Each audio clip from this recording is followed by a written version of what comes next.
I wanted to bring today's episode to the podcast talking about the vaginal microbiome. This is something that we have included in our Fab Fertile method, looking at the microbiome of the vagina. And so this can be an important area that may have been missed for you, especially if you're dealing with recurrent miscarriage, with endometriosis. And obviously, if you're on the fertility journey, this is key to look at as well. And also, if you have UTIs, yeast infections, bacterial vaginosis. Those are some clues for us to dig deeper. What is going on with the health of the vagina? Excited for you to listen to today's episode.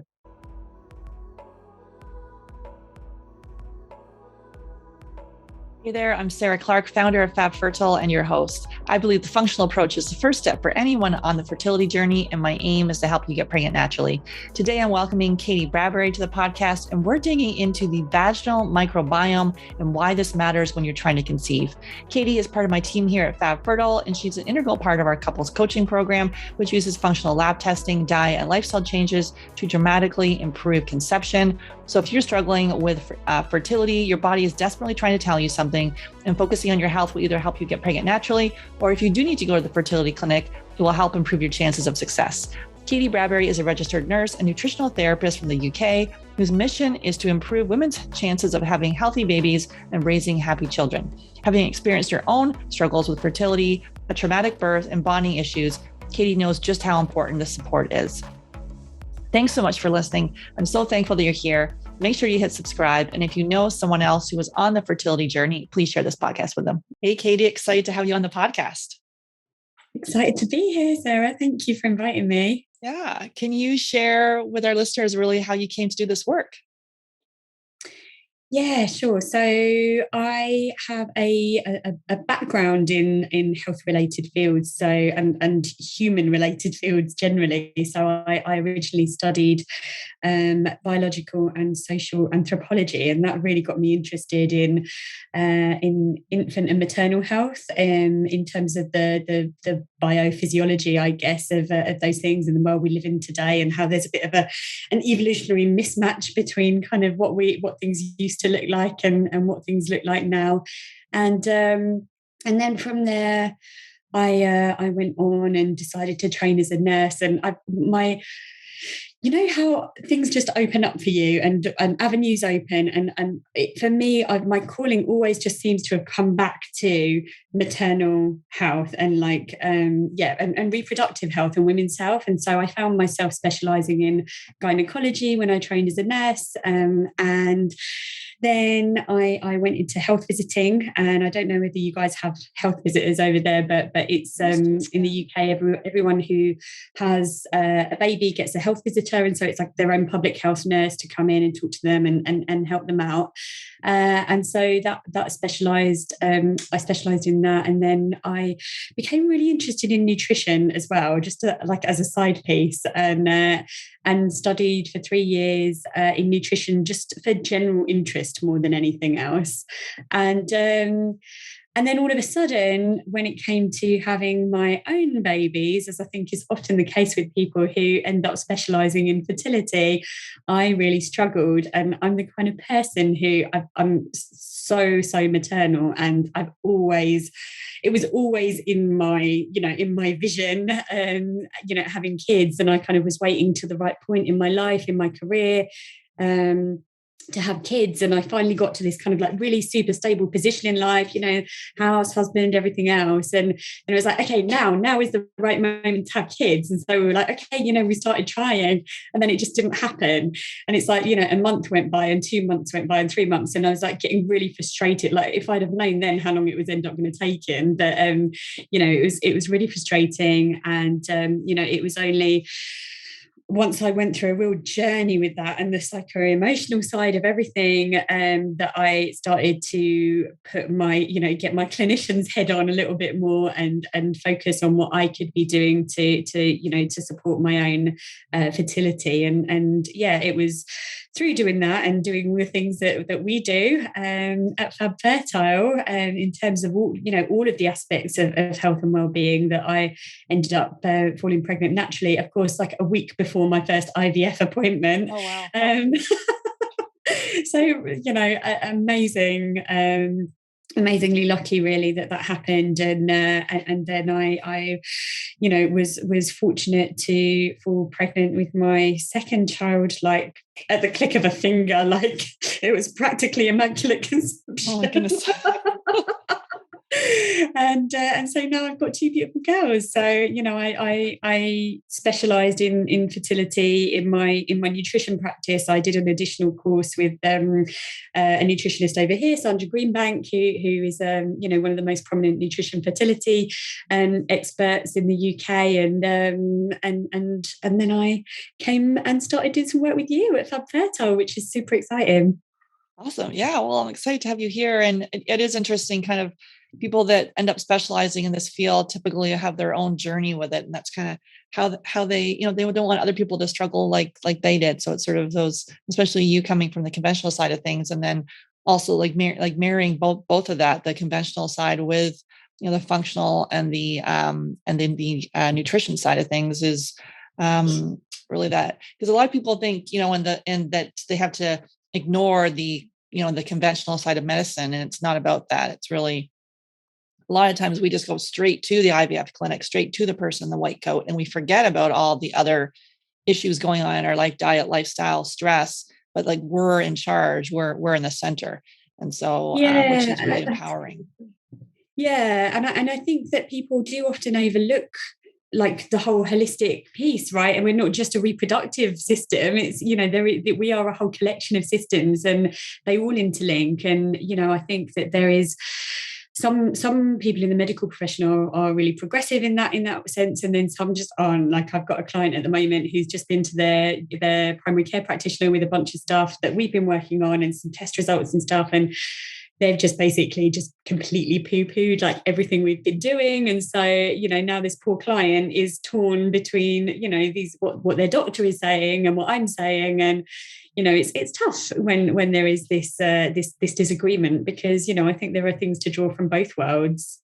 Absolutely. Yeah. And to trust your intuition on things. It's kind of like, oh, wait a minute. Well, you found this information. To me, once you find this stuff, that's why I've got a podcast on it. You can't look back. Like, you can't, everything you see it's seen through a different colored lens now. Kind of like, oh wait, I can look over here and do other things, and it's not just pills and drugs for the rest of your life.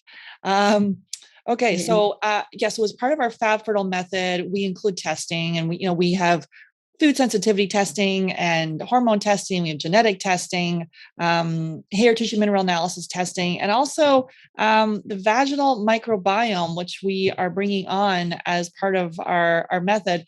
And this is like freaking cool. I'm like so excited. So Katie is an expert in this, and excited to have her come on and chat with us about it.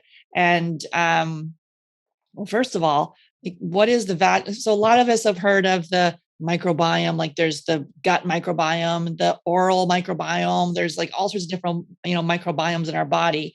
And I've done some, many podcasts on that.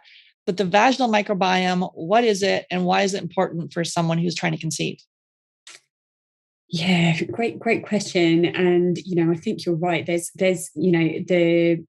the gut microbiome has rightly got so much research on it now, and has really made a name for itself. I don't think there's many people out there now who at least haven't heard of the gut microbiome in relation to health. But the vaginal microbiome, I know when I first started studying fertility nutrition, I was a bit like, the vaginal microbiome, like, what's that got to do with anything? Like, is that even a thing? But of course it is a thing. And as with many things with regards to science, and the fact that science often has to kind of catch up with itself, it used to be believed that the vaginal tract was like relatively sterile.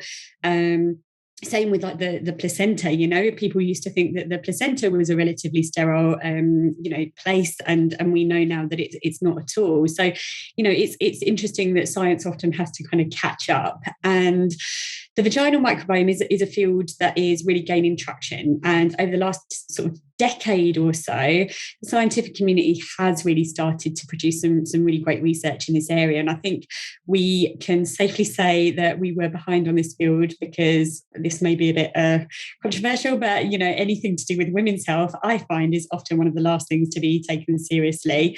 And even though, something like the vaginal microbiome, it actually impacts all humans because it is so important for reproductive health. So previously I mentioned that I studied anthropology originally, and I was so fascinated at that time to learn about the process of transfer of microorganisms from mother to the baby during birth, so while the baby's passing through the birth canal. So we know that it is really important. And again, like this classic thing of like, we used to think that a baby's microbiota, which is kind of like the individual's blueprint of their microorganisms, was more or less a clean slate at birth. But we now know that it's actually populated by the mother's vaginal microbiome as they pass through, assuming that they do have a vaginal birth. And that can have long-term repercussions for that child in terms of their immune system and other factors for the rest of their life. So it's not just women's health that this is important for, it's everyone. And coming back to the, why this is important for trying to conceive, it's not just about birth. It's what we know about that, and what we've found out over the last decade or so about the vaginal microbiome is that we know that when it comes to getting pregnant and staying pregnant, whilst your hormones and your thyroid and your immune system and everything else is super important and they all interplay, the terrain really, really matters as well. And so what we're thinking about when we're thinking about the vaginal microbiome is the terrain.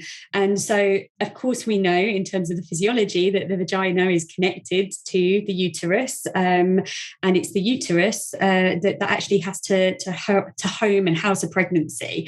And what happens in that lower part of the vagina can impact what happens in the rest of that cavity. So when it comes to getting pregnant and staying pregnant, we have to have those solid foundations in place for everything that's going on the inside to be able to actually thrive. So in terms of the vaginal tract in general, we know that what happens there on the outside essentially acts as a barrier. So what we don't want is for nasty pathogens and unwanted bugs and pathogenic bacteria to get in there and then start to wreak havoc. And so what we do want is for the vaginal tract to be an acidic environment that is home ideally to some species of what we would call good bacteria called lactobacillus. And we know that lactobacillus are, some of the good bacteria from the gut as well. And what happens is the lacto part is key there. And so those lactobacilli, as we call them collectively, then produce lactic acid. And then that is what helps to create this acidic environment in the vagina, which then helps to act as a barrier for some of those. And so if that balance is skewed or goes off, and then the pH rises and we get a higher, less acidic and more alkaline environment, it can give way for some of these other things to come in. And once they're in, it's a lot harder to get rid of them. And it also almost seems, because I think we've been taught that alkaline would be better than acidic. Acidic seems like, oh, wait a minute, that doesn't seem good. Can you just talk about that a little bit? Yeah, and really, really important. Because you're right, a lot of the time we are thinking about, people talk about like the alkaline diet, don't they, and like alkalizing everything. But there are certain parts of the body, like the stomach, for example. We know that is super important, and the stomach is similar, as the vagina, insofar as it is an opening to the outside world. It connects with your esophagus, and so what you're eating goes into your stomach, and that what you're eating could be contaminated with anything, and so the stomach helps to get rid of any of those nasties, to help get rid of those pathogens. And it's the same in the vagina. We want that vaginal environment to be not as acidic as the stomach, but certainly on the acidic side, so that it doesn't let those nasties in.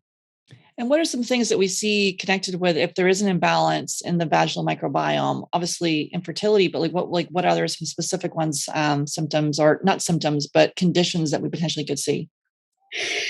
Yeah. So what can happen is that once some of these pathogens start creeping in and begin to colonize, they can get quite happy and start to like make little homes for themselves called biofilms, and they can be quite hard to shift. And so when that happens, that's when we start to see some of the issues that I often see in fertility clients, like BV, UTIs, thrush, and those are, I guess, kind of uncomplicated-ish, symptoms that can be dealt with, as they come. But then what can happen as they progress over time, or if they keep coming back, is that they can lead to more complicated conditions. So things like endometritis and inflammation of the uterine tissue, and PID, like pelvic inflammatory disease, group B strep, which we know has implications for pregnancy. And so, all of these can impact fertility in different ways. And, that's everything from thinking about having patent tubes to actually, allow for proper ovulation to happen, making sure that there's adequate endometrial lining, so making sure that that's able to thicken enough for implantation to occur, and also being able to sustain a pregnancy. So the vaginal microbiome can be an important piece of the puzzle for things like miscarriage and preterm birth as well. So it's kind of, there's different layers to it, but it's all trouble, really. And so let's kind of dig into that. So this is something that I struggled with when I share my story. Like I had like yeast infections, and then later urinary tract infections, like bladder infections. I was like peeing blood, and I took all kinds of antibiotics. To every time I had an infection, I took an antibiotic. Then I became allergic to all the antibiotics, and then eventually, I found out the connection between diet and lifestyle, and was able to then heal that. And then the BV, or the bacterial vaginosis, which I think I had that too. It was like a freaking mess going on down there. And I didn't even really, I was just taking antibiotics, which then of course made it all worse.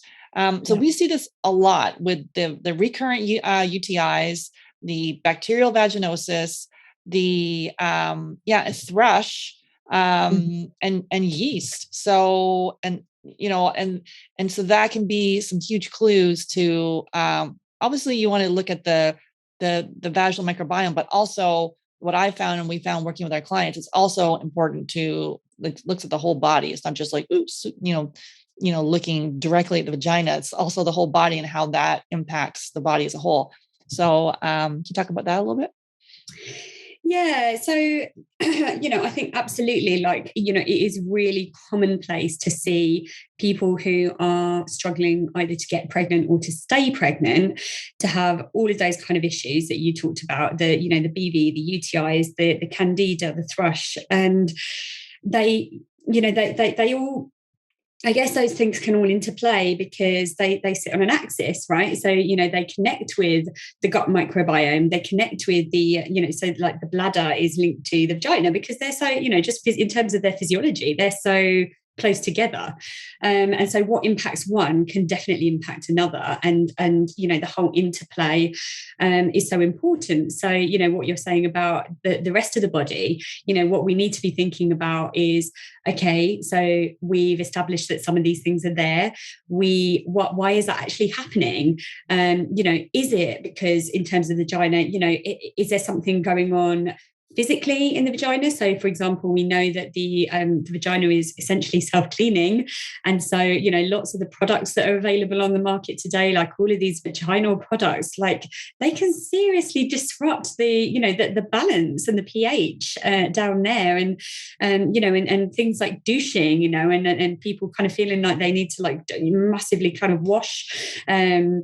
It is such a delicate environment that that anything like that can impact it, and even sperm can change the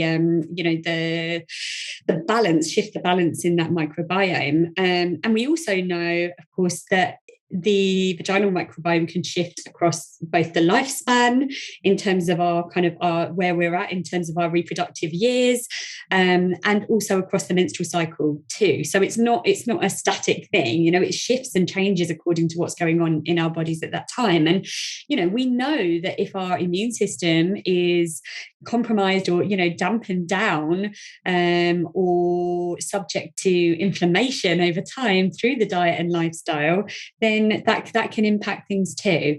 And then we've got to be thinking about what those microbes actually like to eat. So, you know, we know, for example, like the classic example of Candida.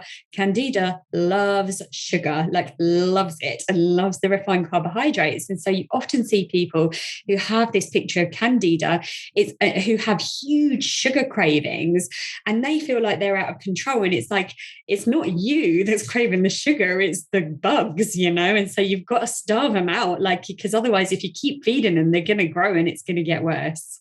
And a lot of people do those anti-Candida diets where, you know, when we're looking at we're doing a stool test, that a Candida or a fungal overgrowth is the last thing that we attack, because otherwise it kind of goes into hiding, and then, you know, it can bury down deep, and then so it's sort of, there's a tiered approach of how we approach those different parasites, bacteria, and fungal. And I think many people have done that anti-Candida diet only to have it come back even more in there. Yeah, definitely. And, you know, Candida in particular is a stubborn one, because unfortunately, for everything that I just described about the acidic environment in the vagina, Candida can actually withstand that acidic environment. So, you know, ideally what we're wanting to happen is not to have it get in there in the first place, because once it's there, it is really tough to get rid of. It's not impossible, but, you know, you do need to work through a very careful protocol. You can't just kind of get rid of it just like that. And, you know, equally, just as important as considering what feeds the bad microbes is thinking about what feeds the good microbes too. So, you know, we know, you know, it's like all the stuff in the gut microbiome. We know that fibers and prebiotic foods, a prebiotic is essentially what the good bacteria like to eat. So we do need to be thinking about that. Yeah, well, that's how they will interplay, really. And then what about the hormone piece? So you talked about the menstrual cycle. So how is that? Like the relation with estrogen to progesterone. Like, how is that impacting the vaginal microbiome and sort of the secretions and things like that? What are we seeing there? Yeah, so again, like this is something that we are still learning about, and, you know, what can happen in terms of the estrogen in particular is, what we know is that estrogen and the way it floods into the system at different parts of the menstrual cycle and different parts of the lifespan, is that it can impact. So for example, we see, like, in the follicular phase, we can see an increase in the diversity there, and it's all about the substances that some of these hormones produce and how they feed the bacteria. And so we see these kind of ebbs and flows of diversity. And when I talk about diversity in the vaginal tract, what we're ideally wanting is less diversity. So whilst in the gut we look for a really nice, diverse microbiome, in the vagina, what we're wanting is less. And so we're wanting this lactobacilli dominant environment. And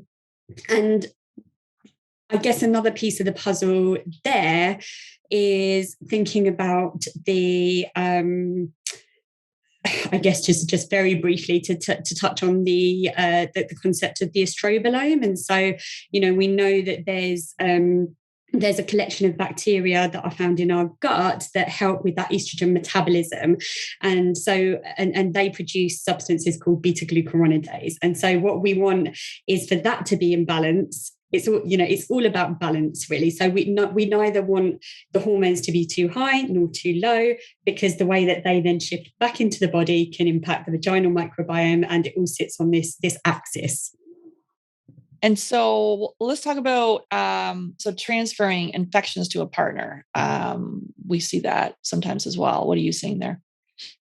Yeah. So we do definitely need to be mindful of this. And a common one that I see in the vaginal tract when I do microbiome testing is ureaplasma. And so ureaplasma is one that can be impacted by pass between partners. And so we do need to, that whilst it's not a sexually transmitted disease as such, it can, it can pass quite easily. And so we do often look at treating both partners when something like ureaplasma comes up. But similarly, STIs are really significant here. So, we've spoken so far about things like bacterial vaginosis and Candida, etc. But, those can also tie in with, I often get clients who come to me who have had a history of things like chlamydia. And so we really, really want to make sure that they are, that they're not lying dormant somewhere and that they have been properly treated. And so, it's in terms of thinking about sexually transmitted infections, then one of the first things I do with my clients is recommend that they have an STI screen just to make sure that they're in the clear. And then what about lubricants that can help with healthy vaginal microbiome? I actually had the one of the anyways, he's one of the founders of Megaspore, and he was talking about the vaginal microbiome. So definitely go back and listen to that episode with Kiran Krishnan. And he was talking about when women, go to get the pelvic, get our what's that called? Our pelvic swab. We go in there and they're using all that lubricant and things like that to do the swab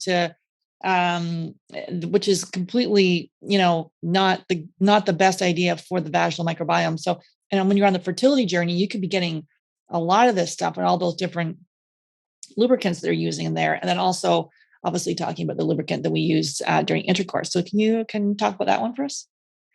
Yeah, and I think that is a really important consideration is, often as part of our kind of fertility journeys in the, the workup investigations, we have all these procedures done, like having, lubricant for an internal examination, but also things like having saline solution pumped into your uterus or to clean out your tubes, and so what can happen in those instances is things like it might clear out some underlying infections that might be going on, but then unless you're addressing the balance and addressing that terrain that I spoke about earlier, then they can come back, and they can often come back worse. So we do really want to be making sure that terrain is as healthy as possible in the first instance.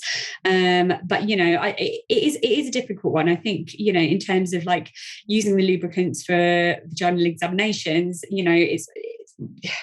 you've got to think about your own comfort as well. But it's just something to be mindful of. That the level of exposure to things that your vagina might have, and also in terms of for intercourse lubricants, I think that there are some products out there that are meant to be cleaner and this kind of thing. I'm always still a little bit wary about recommending external lubricants. I do think that the best possible way to lubricate during intercourse is foreplay, and get that natural loop going, because that's that is the healthiest, and that is your natural secretions, and so it's not going to be disrupting that balance. Because as I said at the towards the start, even things like seminal fluid, even sperm can disrupt that balance too. So we just need to be careful and give our vaginas a break. Yeah, because there could be coconut oil or almond oil, but then even there could be, because coconut oil is antimicrobial, but then there still could be issues with either of those oils as well. I'm again, like some people in the natural sphere do recommend coconut oil, but I'm always hesitant, to be honest. Mm-hmm, mm-hmm. And so, okay, so let's talk about how do we then, we've done the vaginal microbiome test and we've discovered that there's an imbalance. What's your kind of line of recommendation, and what do you typically see? Yeah, so what often happens is we might see a build-up of like some of these opportunistic species hanging out in there, like for example Prevotella that I mentioned earlier. And what can happen then is, especially if there's more than one species, and I mentioned before that we don't want a huge amount of traffic going on, so when we start to see like a few species creeping in that aren't in the Lactobacilli family, what we want is for them not to continue, ideally, because, as I said, they can create these biofilms. So, really, one of the best ways to do that is to in some cases they might need to be wiped out, and so there is just cause for antimicrobials in some cases, whether that's traditional antibiotics or herbal antimicrobials. But especially in the vaginal tract, I'm always really wary of doing too much wiping out, and I think that doing the building up is just as important. And because these lactobacilli can be quite fragile and quite easily disruptive, it is always really worth it. And so there are a couple of species, probiotic species, that are really well researched for supporting that healthy balance in the vaginal tract. And so one of them is called Lactobacillus rhamnosus, and one is called Lactobacillus reuteri. And so these are not like typical. The last one, so there's the Lactobacillus. That was the second word. Was what? Can you just say it again for me? Reuteri. How do you spell that? Is one, and so it's Reuteri, I think, okay, off the top of my head. Okay. Yeah, and rhamnosus is the other one. They always have really elaborate names. I guess Latin names or something. yeah, exactly.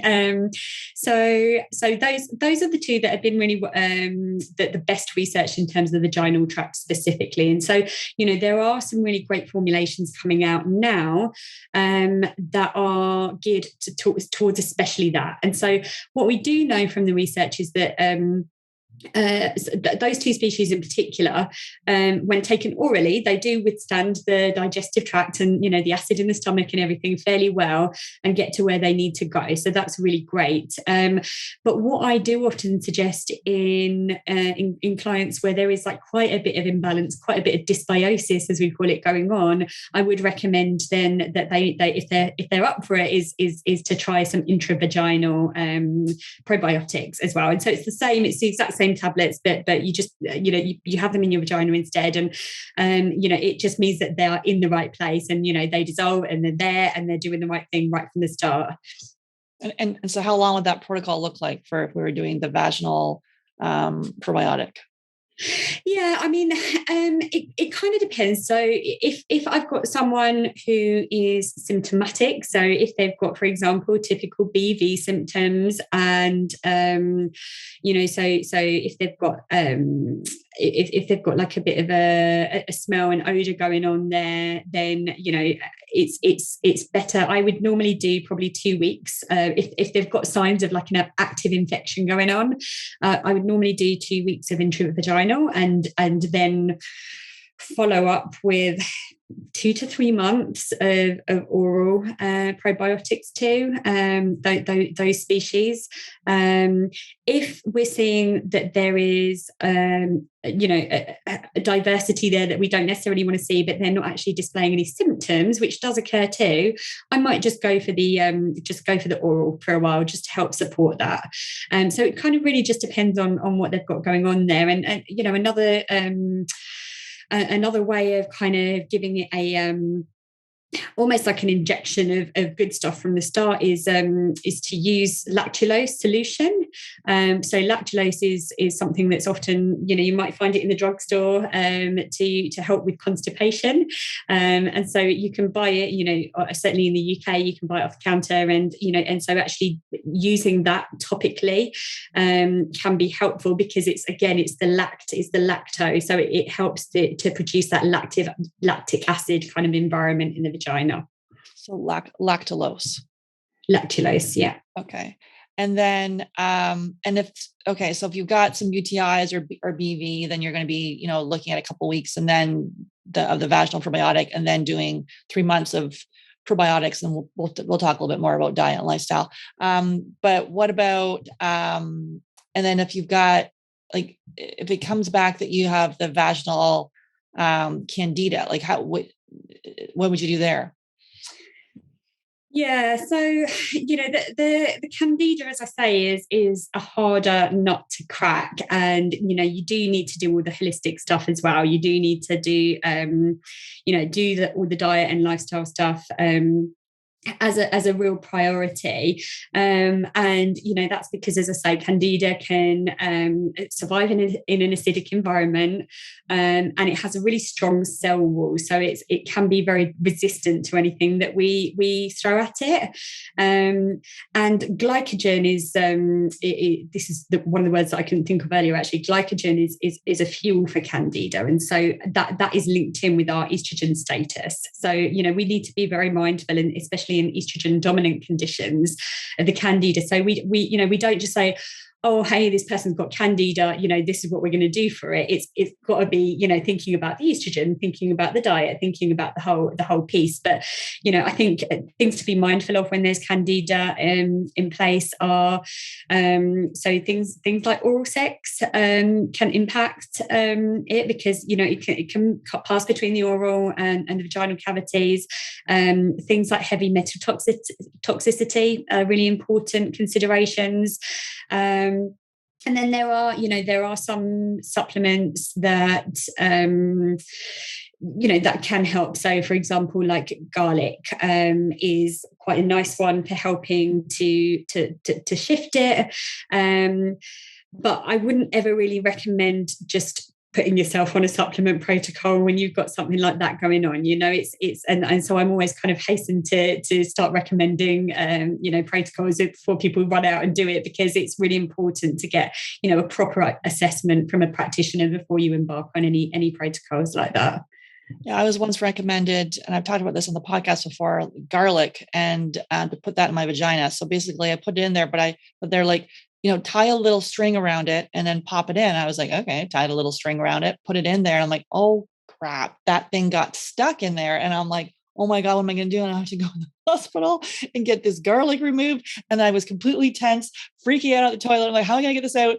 And I managed to just relax. And then it came out. And my husband's like, what were you thinking? Just like tying it. You should have had like a little grommet and put like some little hole in it. He would have like drilled it and had some perfect thing. And I'm like, sorry, my brain didn't think of doing that.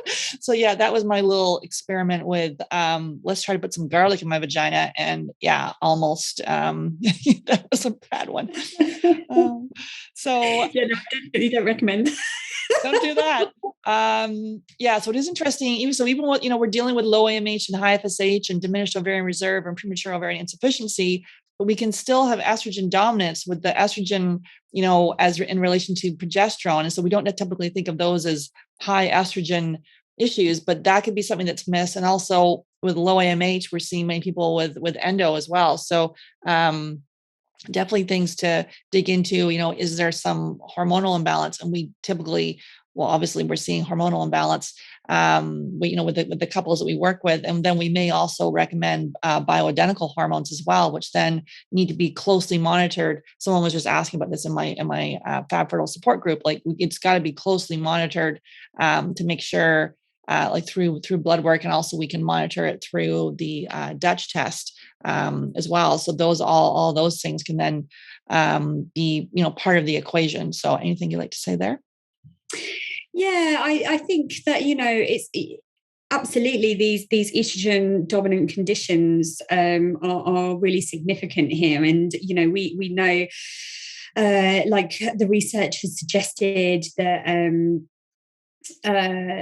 So yeah, there was a study that showed that people who had stage 3 and 4 endo were found to have higher levels of a species called Gardnerella, Streptococcus, and I can never pronounce this one, Escherichia, which is like the E. coli genus, and ureaplasma in their vaginal tract. So essentially, people with endo, which is an estrogen dominant condition, were found to have these higher levels of diversity in their vagina, and with regards to the pathogenic species. So there's certainly a connection there, and I think there's also lots of space for more research to be done in this area, with specifically around different conditions. And so obviously, as part of our Fab Fertile method, we start you and your partner off by doing an elimination diet. You can check out on the website and the podcast there how and why to do an elimination diet. I run you through the exact steps. And then we have you take out those top allergens, reintroduce them, and then really looking at lifestyle like sleep and movement. And there's some basic supplements. But as far as some recommendations, if for a healthy vaginal microbiome, what are your diet and lifestyle go-tos?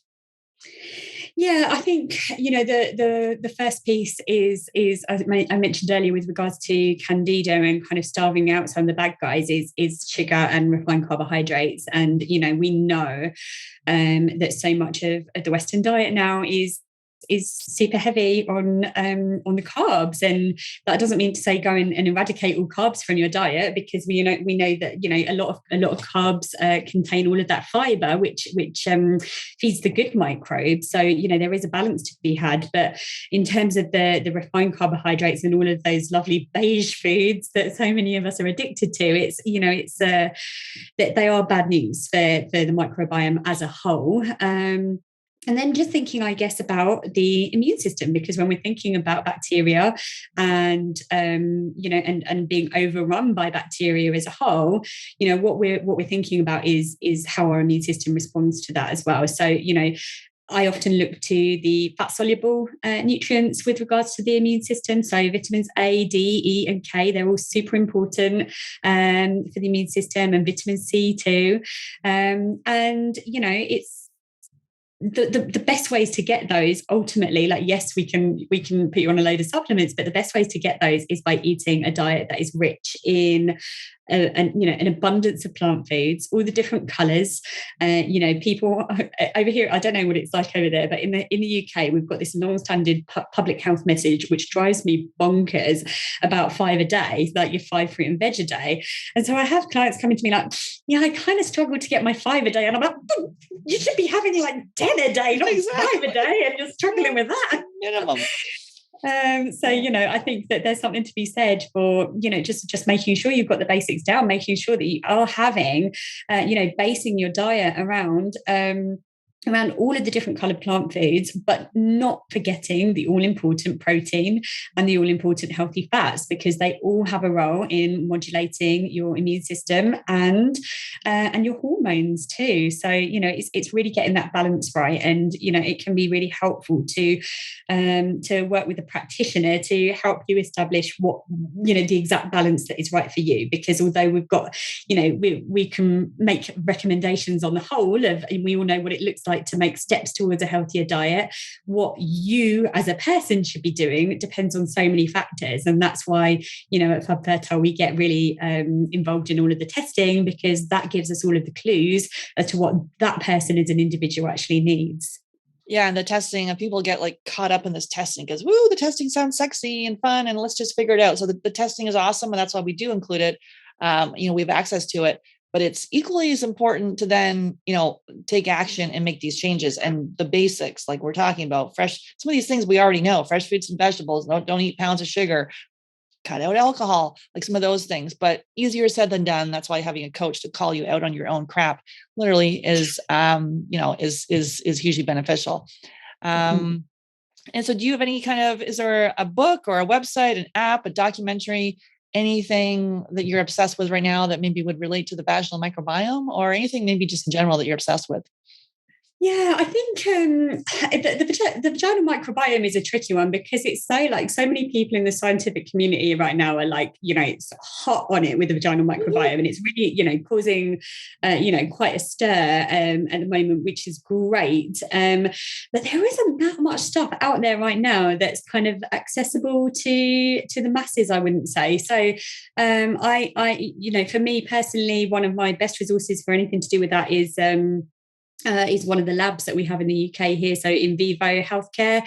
And they've really pioneered the whole microbiome field here in the UK, and the vaginal microbiome, and they're really, really excited that soon they're going to be also doing a seminal microbiome test too. So testing the microbiome of the semen, which is it's really, really forward thinking. So so they have lots of resources on their website. If anyone wants to have a total geek out and and read up on this, but I think ultimately, working with a practitioner is one of the best ways to get info there.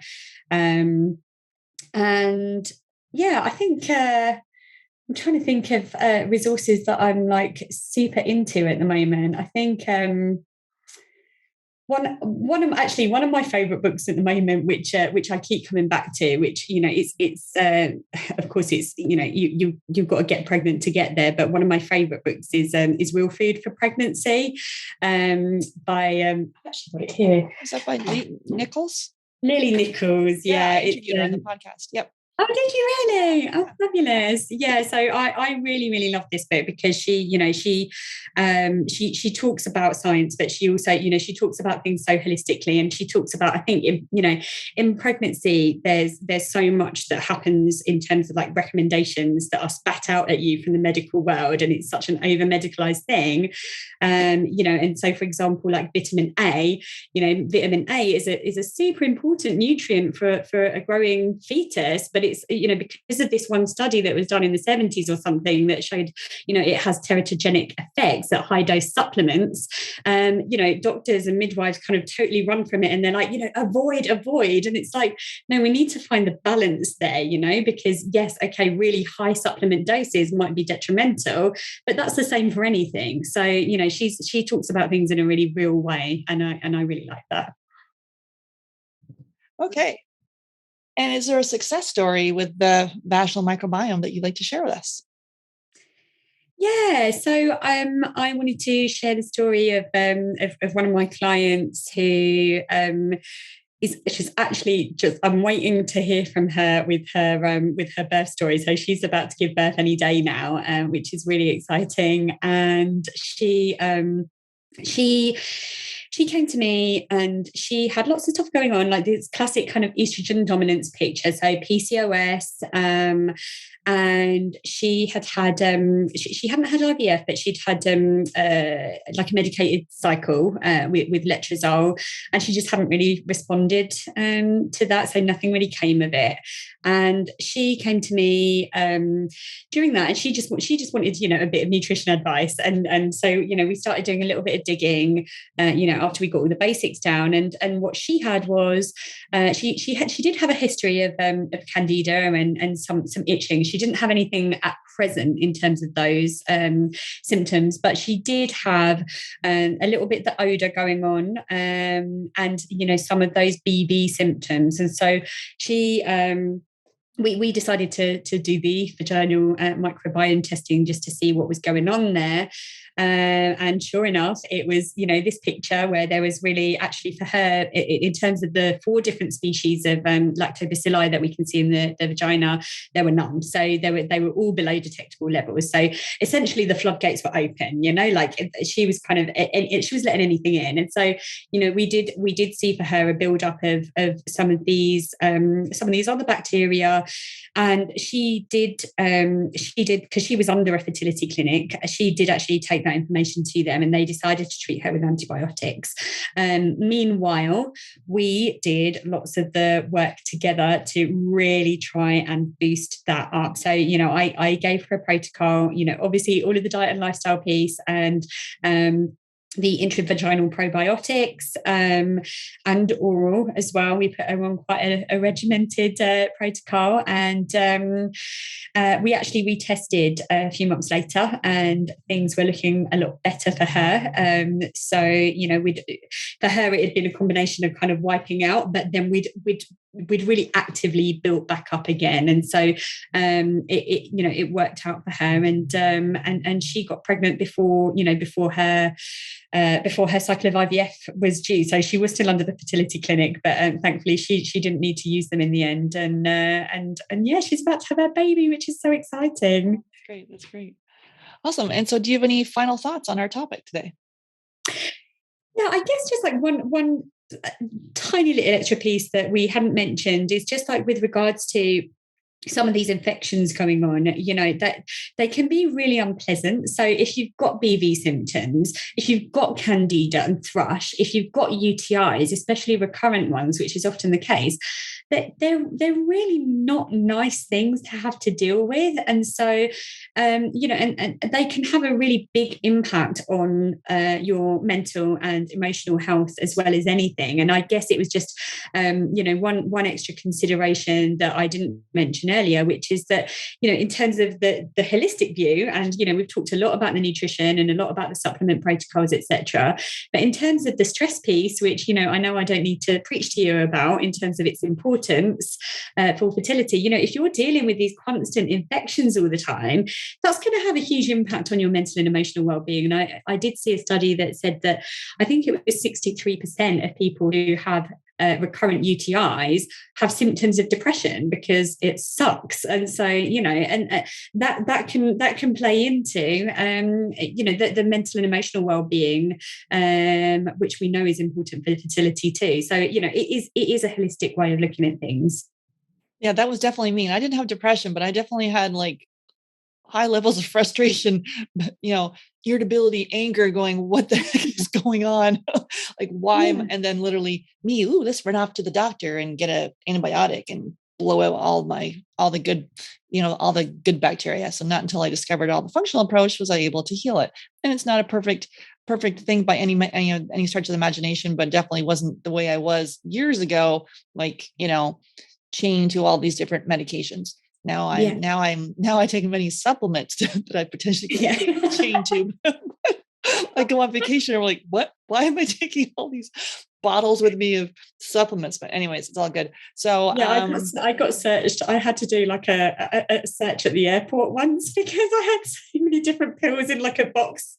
They weren't in their boxes. They were all just like in this dispenser, and they were like, "What is all of this?" I know I was going to travel with my collagen powder and just put it in a bag. And I'm like, well, maybe I shouldn't do that. That might be a bad idea. Like what? And so where can the listeners find you? You're on Instagram and a couple other places. Where can they find you, Katie? So I'm on Instagram, so at Katie Bradbury Health, so it's Katy, Katie Bradbury Health, and Facebook too. I've got a Facebook group called Fertility in the First 1,000 Days. It's just like a nice little supportive space, really, and I also have my podcast, which is also called Fertility in the First 1,000 Days. Awesome, great. Well, thanks for coming on, sharing your words of wisdom on this topic. It was awesome. Thanks for having me, Sarah.